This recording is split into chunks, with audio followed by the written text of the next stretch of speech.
Thanks for joining us for Bible Devotionals. We're going to have a look at our Psalm, which is Psalm 105, and quite interesting and hopefully encouraging. And then we'll look at our story, which is an interesting lady who I really didn't know about until I researched it for this recording today. Her name is Mary Jane Kinnaird. And then we're going to complete our devotional when we look at Acts chapter 10. So thanks for joining us. I hope God blesses you through his word today. We're reading Psalm 105 today. And that is one of these psalms that is a bit like a history lesson. And that's very helpful sometimes. It gives you summaries.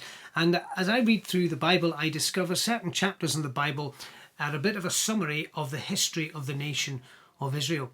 If you go to books like Nehemiah, I think it's chapter 9.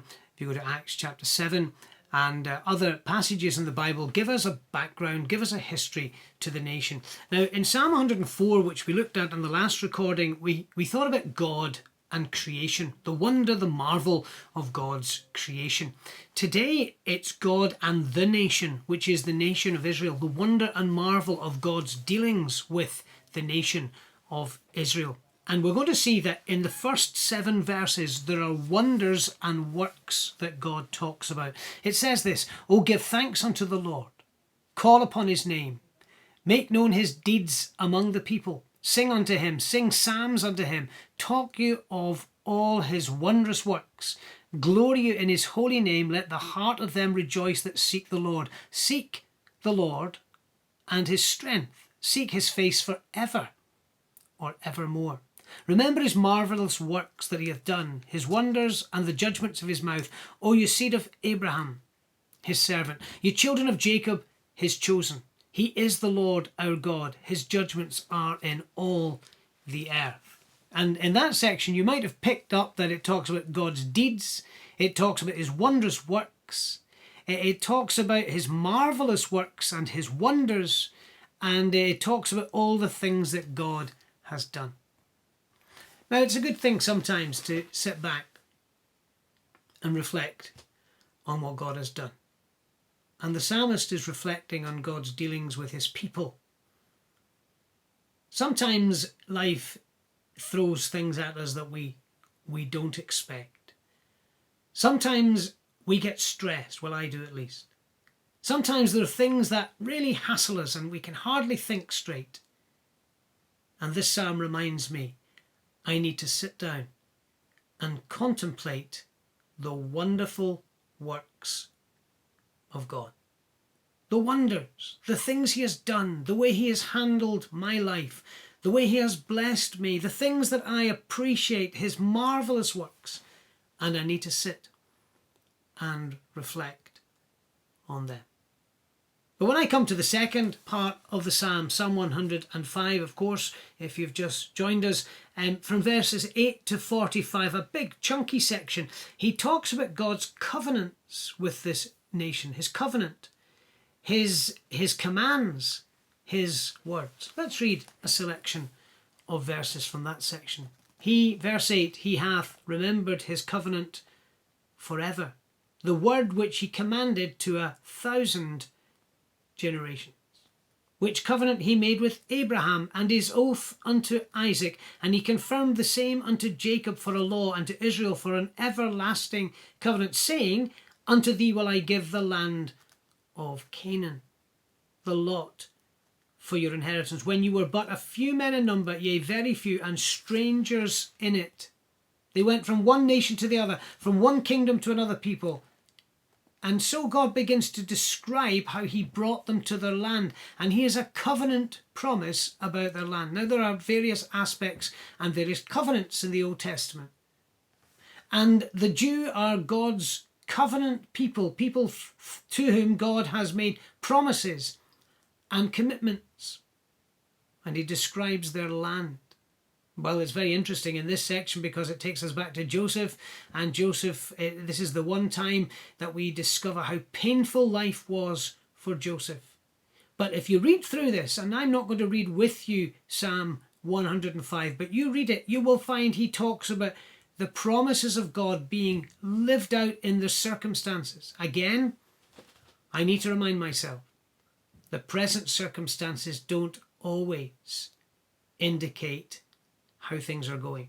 I think things have gone off the rails sometimes. I think life is not delivering what I think it should be delivering. But God has made promises. He made them to Israel, his nation. He makes promises to his people in the church, and we can trust them. It ends the psalm by saying, he remembered his holy promise and Abraham his servant. He brought forth his people with joy and his chosen with gladness. He gave them the lands of the heathen, and they inherited the labour of the people, that they may observe his statutes and keep his laws. Praise ye the Lord. So God gave them and fulfilled his promise by giving them their land, because he wanted them to be in a place where they would obey him, worship him, and praise him. And he wants us to understand he works out all things for good, for his honour, for his glory, and he wants me and you to trust in him. Now, we have a very interesting but to me unknown story today of a girl who became a very influential woman. Her name is Mary Jane Kinnaird. Her start in life was quite sad, despite the wealth, despite the status of her family in society. And Mary Jane lost her parents when she was very young. They died when she was very young. And in fact, so young that she did not really remember them at all. Her siblings, they would tell her about her mother. They would say, Mummy was very kind and she was gentle. She was quite serious. They would say, your father, your papa, as they called him, he wore smart clothes. He was a banker. But they said to her, you're very like your mother. And this used to settle her, because she used to wonder. She lived with her grandparents. Her grandparents were, again, fairly wealthy people, and they were well-to-do, and they were titled people. In fact, they were Sir Gerard Noel and Lady Barham. And she was brought up in rather refined and well-to-do circumstances. She played the piano. She played it really well. But she wasn't that interested. I was really interested to notice this. She wasn't really interested in clothes. Her grandmother used to get very concerned when it came to getting the next set of clothes for the next season. She wasn't that interested. And her grandmother used to worry and say, just what really is it that this girl is going to be interested in? Well, one of the things she was very interested in was the Bible. And in fact, her teacher, a lady called Miss Holloway, she was convinced that Mary Jane had become a Christian at quite a young age. She used to learn what they call the catechism. You might have learnt that. And she could say it off by heart, and she was very, very determined. Now, she kept a diary, and I've got some notes of what she wrote in her diary. She was 15 when she started to keep her diary. On the 3rd of December 1831, she wrote this week I've not prayed enough for other people. One night I was very unkind. I let little things annoy me. Every day when we've had family prayers, my mind has wandered all over the place, and I've wasted a lot of time too. Later that month she wrote, the Bible says we should copy Jesus, and I hardly do that at all. He was so kind, but I'm only kind to people I really like. And so she was very focused, very serious, apparently like her mother, and she was very determined to follow what the Bible taught. Now, when she was 21, she went to live with her uncle. Her uncle was a man who was a pastor or a preacher. His name was called Baptist Noel. I take it that was a nickname because of his persuasion. She was fascinated with what he did. One day he might come in and she'd say, what did you do today? And he would say, I visited the Rookery in St Giles. And what's a Rookery? Well, a Rookery was a place for poor people, and there was over 300 people in it, and it really touched her heart and moved her, and really was going to set the route and the direction of her life. This man started the London City Mission, and he employed ordinary people rather than preachers and ministers because he wanted to reach people. Now, in 1841, Mary Jane started a little organisation herself. She called it St John's Training School for Domestic Servants, and she trained 1,000 women through her school. And she used a lot of her own money to train these people. She wanted to help people. Then she got married. She married a man called Honourable Arthur Kinnaird, which is obviously where her surname came from. And she used to try and interest people in things that were important, not fashion. So she would have a meeting. And there's a note here of a meeting she had in May 1848, and the topics were Christian education, especially for ragged and poor children, the problems of British colonies, how to improve conditions for the people of London, how to spread the news of Jesus in Europe. And so she used to have these meetings. But then along came the Crimean War. Now you remember obviously Florence Nightingale, and she worked quite closely with her. In 1854 through 55, Lady Kinnaird, as she was known by then, became aware of a problem that she set out to sort. She heard that soldiers injured in the Crimean War did not receive care, and so she realised they needed trained nurses, and so she decided that she would help in the training of them in London, and she found a home, and this is where Florence Nightingale and this lady Mary Jane Kinnaird worked together. Her husband, he was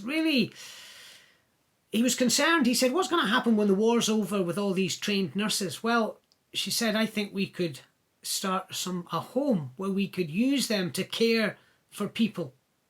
And so she did. Now, one of the things that she started that is really interesting, and I need to draw this little biography to a conclusion, was an organisation which she called the Young Women's Christian Association. Now, today we might know the YMCA, which is the bigger organisation, and the YMCA was Young Men's, and that has become a big organisation that doesn't just help men. It's kind of the major organisation. But she did this in Whitechapel in London, and she would go and try and help these people with all their need and their difficulties.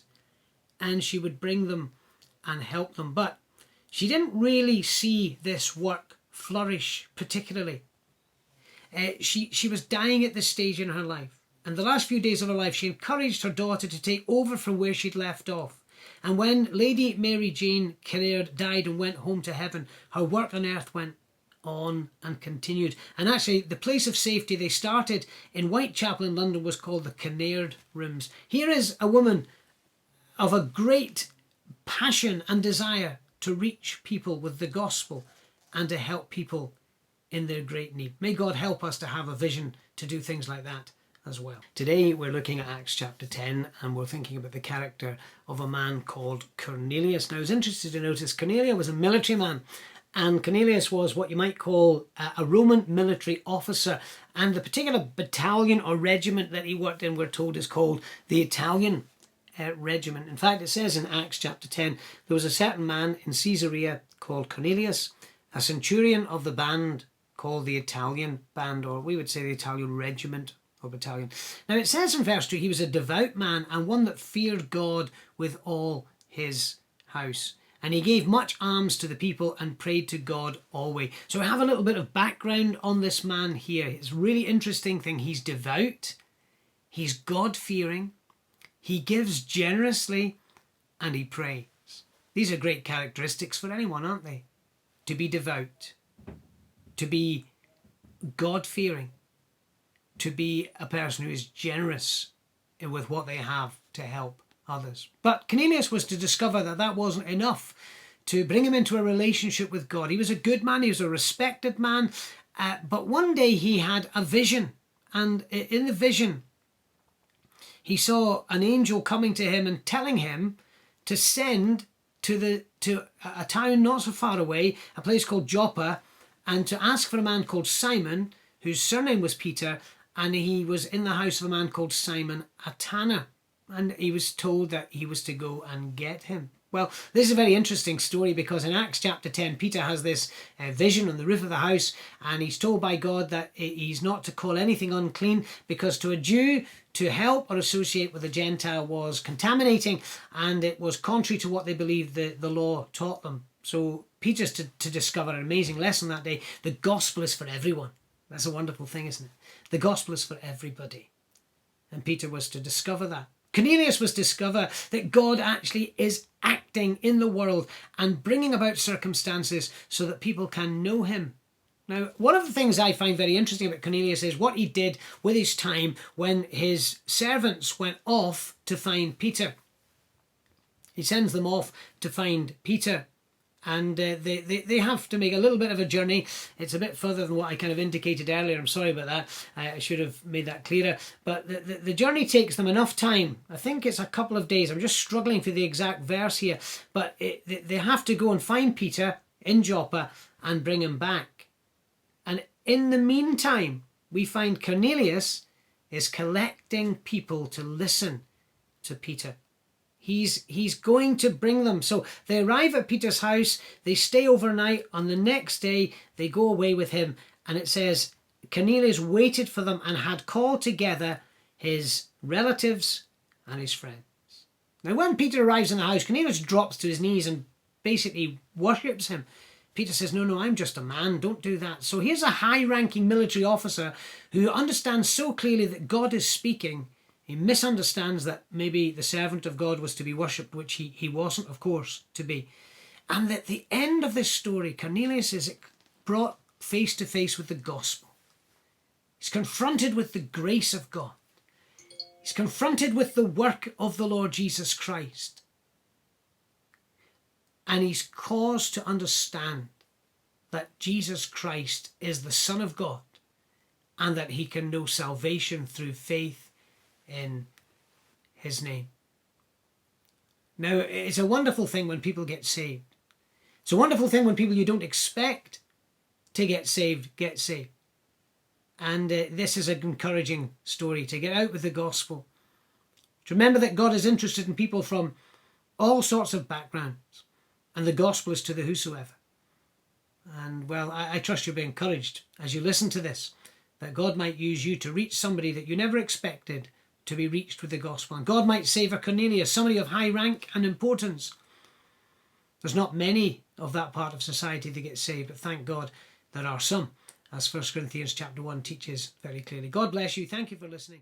Now, you've been listening to Bible Devotionals with Stephen Baker. I do hope that you found it encouraging and helpful. And I pray that God would bless you through his word. It's a wonderful thing just to think about the things of God.